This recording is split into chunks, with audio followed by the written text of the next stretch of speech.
नमस्कार, मैं नवीन जायसवाल 4 PM राजस्थान में आपका स्वागत है। राजस्थान में अपराध के मुद्दे पर भाजपा सत्ता में आई थी।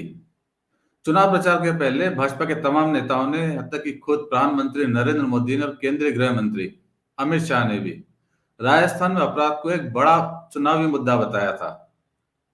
पीएम ने बार बार सभाओं के अंदर ये बात कही कि राजस्थान अपराध में नंबर 1 है, देश में सबसे ज्यादा अपराध हो रहे हैं। और तब गहलोत की सरकार थी तो प्रधानमंत्री बोला करते थे कि गहलोत का अपराधियों पर कोई नियंत्रण नहीं है, उनकी सरकार का कोई नियंत्रण नहीं है। राजस्थान में आम लोग असुरक्षित हैं, महिलाएं असुरक्षित है और अपराधियों के हौसले बुलंद है। और यदि उनकी सरकार आई तो अपराधियों पर नकाल कस देंगे।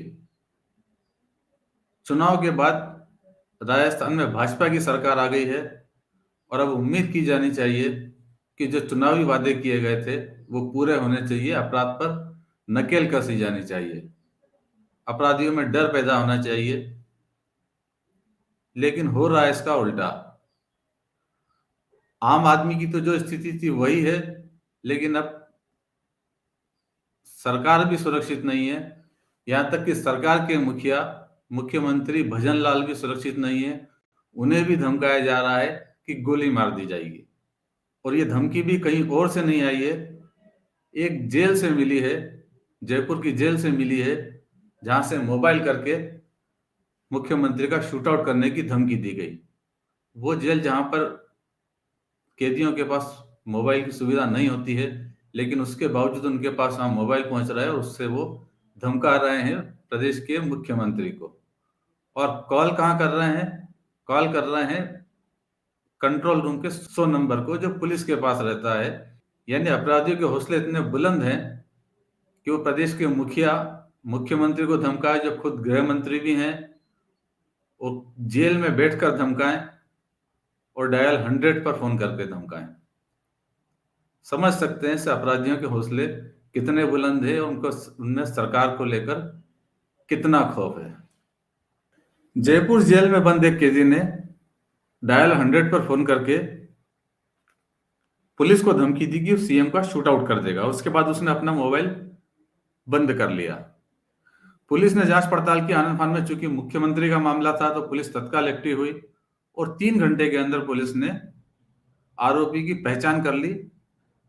और इस जांच में पुलिस को पता चला कि जो आरोपी है वो मुकेश इसरानी उस मुक्का नाम का युवक है, जो कैदी है और जयपुर की जेल में बंद है। पिछले 5 साल से वो जेल में बंद है पॉक्सो के एक मामले में। और कॉल करने के लिए उसने जो फोन का इस्तेमाल किया वो दूसरे कैदी चेतन का मोबाइल था, और जिसमें जो सिम लगी थी वो एक और कैदी है राकेश जैन, उस कैदी के नाम का सिम कार्ड लगा हुआ था। पुलिस ने इस मामले में लालकोठी थाने में केस दर्ज कर लिया। उसके बाद आरोपी को प्रोडक्शन वारंट पर गिरफ्तार कर पूछताछ करेगी। तभी पता चलेगा कि जेल तक ये मोबाइल कैसे पहुंचा और उसने मुख्यमंत्री को धमकी क्यों दी। इस मामले में पहला सवाल तो जेल प्रशासन पर उठ रहा है कि कैदियों के पास मोबाइल पहुंचा कैसे। तो जेल प्रशासन ने इस मामले में हेड वार्डन और एक वार्डन को तत्काल प्रभाव से सस्पेंड कर दिया, लेकिन जेल प्रशासन की भूमिका पर जो सवाल उठे हुए हैं उसको लेकर उच्च स्तरीय जांच के आदेश दे दिए गए हैं। वैसे कानूनन जेल में कैदियों के पास मोबाइल की सुविधा नहीं हो सकती है, लेकिन जेलों में मोबाइल की सुविधा कैदियों के पास बड़ी आसानी से उपलब्ध है, भले ही ये गैरकानूनी है। और आए दिन इस तरह की खबरें सामने आती है जब कैदी जेल में बैठकर व्यापारियों को, उद्योगपतियों को या दूसरे लोगों को वसूली के लिए धमकाते हैं, या फिर जो किसी आपराधिक मामलों में बंद हैं वो कैदी गवाहों को भी धमकाते हैं। अभी 8 दिन पहले ही जयपुर की सेंट्रल जेल में एक और ऐसा ही मामला आया था,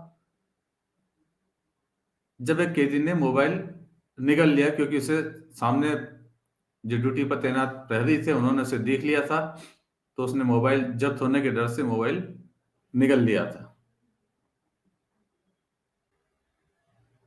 वैसे फोन कर धमकाने के कई मामले राजस्थान में सामने आ रहे हैं। उसको देखकर लगता है कि अपराधियों के हौसले पस्त नहीं पड़े हैं। सरकार बदलने से अपराधियों पर तो कम से कम कोई फर्क नहीं पड़ा है। ये सारे मामले इसी साल के हैं, नई सरकार के बनने के बाद के हैं, बल्कि नया मंत्रिमंडल बनने और उसके बाद विभागों के बंटवारा होने तक की बात की स्थिति है। सवाई माधोपुर में एक धमकी भरा कॉल गया उज्जैन महाकाल के महंत को, और उससे धमकी 20 करोड़ रुपए मांगे गए थे। इसमें भी गैंगस्टर लॉरेंस बिश्नोई के गुर्गा बनकर धमकी दी और पैसे मांगे गए थे। इस मामले में पुलिस ने महंत के निजी सहायक सहित 7 लोगों को गिरफ्तार किया था।